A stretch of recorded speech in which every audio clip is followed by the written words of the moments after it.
Social మీడియాలో యాక్టివ్గా ఉండే రేణుదేశాయ్ ఎప్పటికప్పుడు తన ఇద్దరు పిల్లలకు సంబంధించిన విషయాలను పంచుకుంటూ ఉంటుంది. అలాగే తన దృష్టికి వచ్చిన అంశాలపై నిర్భయంగా తన అభిప్రాయాలను వెల్లడిస్తుంది. ఇటీవల ఓ పాడ్కాస్ట్ ఇంటర్వ్యూలో పలు అంశాలపై ఆసక్తికర వ్యాఖ్యలు చేసింది రేణు.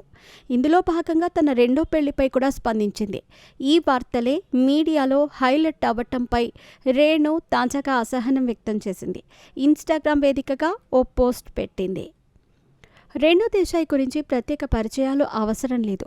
హీరో పవన్ కళ్యాణ్తో విడిపోయిన తర్వాత ఆమె తన ఇద్దరు పిల్లలతో కలిసి జీవనం సాగిస్తోంది. సోషల్ మీడియా ద్వారా అభిమానులకు టచ్లో ఉంటోంది. రీసెంట్గా రేణు ఓ పాడ్కాస్ట్ ఇంటర్వ్యూలో పాల్గొంది.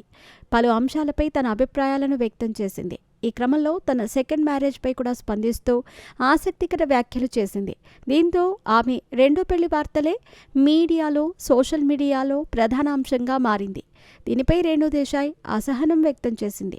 ఇంటర్వ్యూలో తను మాట్లాడిన అన్ని అంశాలను పక్కనబెట్టి కేవలం తన రెండో పెళ్లి టాపిక్ వార్తలకు మాత్రమే ప్రాధాన్యత ఇస్తున్నారని రేణుదేశాయ్ ఘాటుగా స్పందించింది. హలో, ఇటీవలి పాడ్కాస్ట్లో నేను గంటకు పైగా మాట్లాడాను.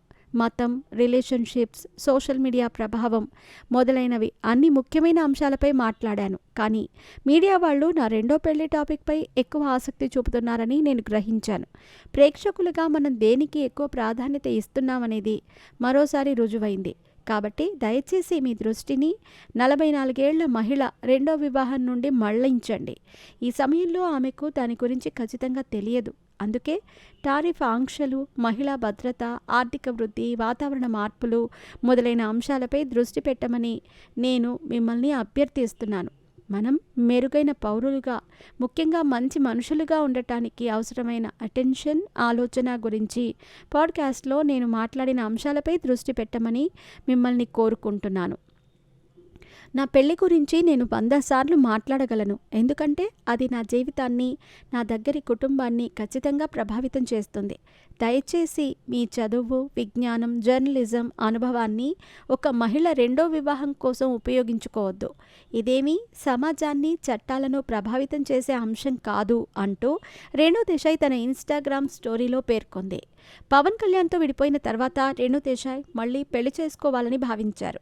ఒకతనితో కొత్త జీవితాన్ని ప్రారంభించాలని అనుకున్నారు. కానీ ఆ సమయంలో పవన్ అభిమానులు ఆమెపై సోషల్ మీడియాలో దారుణమైన ట్రోల్ చేశారు. దాంతో ఆ తర్వాత రేణు ఎప్పుడూ పెళ్లి ప్రస్తావన తీసుకురాలేదు. ఇటీవల పాడ్కాస్ట్లో మాట్లాడుతూ తనకు రెండో పెళ్లి చేసుకోవాలని ఉన్నా పిల్లల కోసమే చేసుకోలేదని తెలిపారు. తన కూతురు ఆద్యకు 18 ఏళ్లు వచ్చిన తర్వాత వివాహం గురించి ఆలోచిస్తానన్నారు. ఈ వార్తలు హైలైట్ అవ్వడంతో రేణుదేశాయ్ ఈ విధంగా రియాక్ట్ అయింది.